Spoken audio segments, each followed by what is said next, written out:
Hi, it's me, Emma. Welcome back to Living in 3D Power, and today we're doing a recap. We did our live podcast, and I have some moments. If you didn't see, I was very nervous because they're grown-ups. Grown-ups? Who were you in front of? School psychologists. Yes, we just finished up our National Association of School Psychologists Annual Convention in Chicago, and we did our podcast that Thursday. Being invited on a national platform, and the adults, how were they reacting to some of the clips we showed? I played back a little bit of the reaction because someone was like, "Ciao," and then everyone starts laughing. But I remember when we started, and you usually start off saying, "Hey, it's me, Emma," and you couldn't muster up the courage in that moment, right? But what helped you feel more relaxed? When people cheer me on. What was some of the most impactful moments from that experience? When I got these flowers.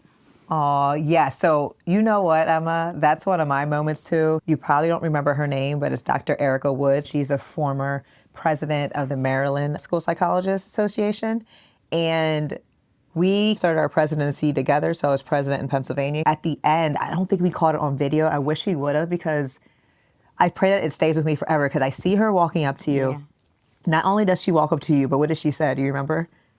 I got these flowers for you. Yes, but she also said, "I want to give you your flowers." And it's really a saying to honor you while you're here. But to do that for an 11-year-old, and you have what we call her unofficial historian in school psychology, for her to give you flowers, and for me to see that as your mama, that was super special to me. What other moments were special to you? I think what the people said. Yeah, do you remember some of the things that they said that resonated with you? I'm still processing it and she was like, I'm trying to figure it out. Yeah, so when you were dropping the nugget about to be a good leader, you need to be a good listener. And if you don't listen to others, you can't listen to yourself, or you don't know yourself. And I remember the whole room being like, ooh. I remember when you said that during the podcast, I was like, girl, I'm going to have to unpack that. So what we did live, y'all, we did a paper, and we took the top 20 podcast episodes, and then we analyzed that to come up with themes.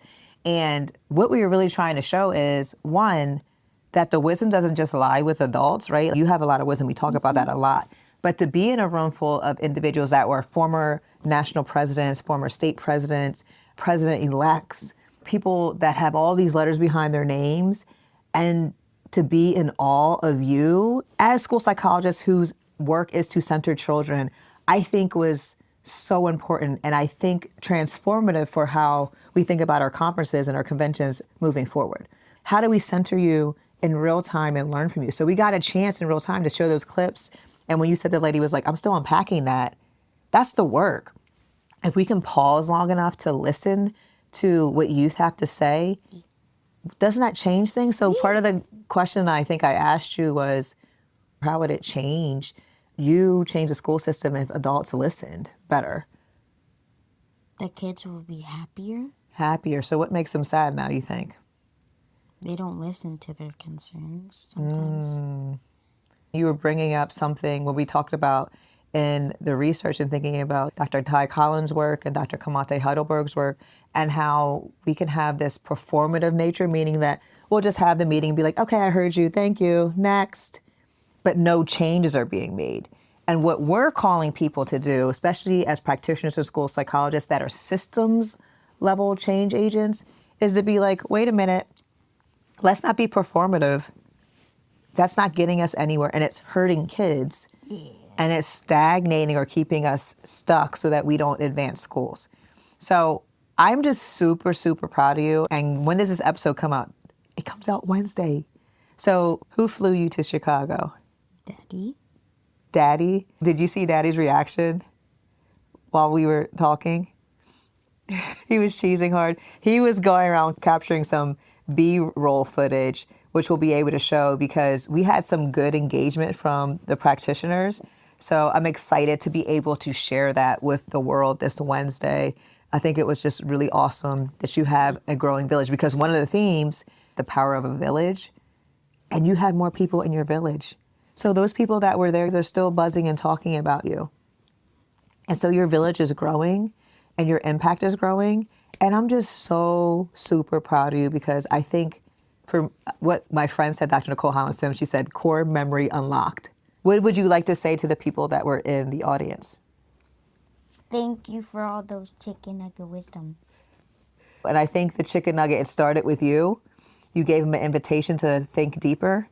And I pray y'all that were there, that that moment and what you can do for kids as school psychologists will live with you and inspire you to really cultivate more tier 1, tier 2 level support, so that our kids' voices are centered in a way that makes real change. And that change starting with you, right? So the biggest thing was listening to others helps you to learn more about yourself. And that takes empathy. And that's something Dr. Kiba Rogers was saying. So that level of empathy that was in the room for you, I pray that y'all replicate that in your school buildings and your practice moving forward. But we will be back here Wednesday with our live podcast episode filmed from the NASP 2026 convention.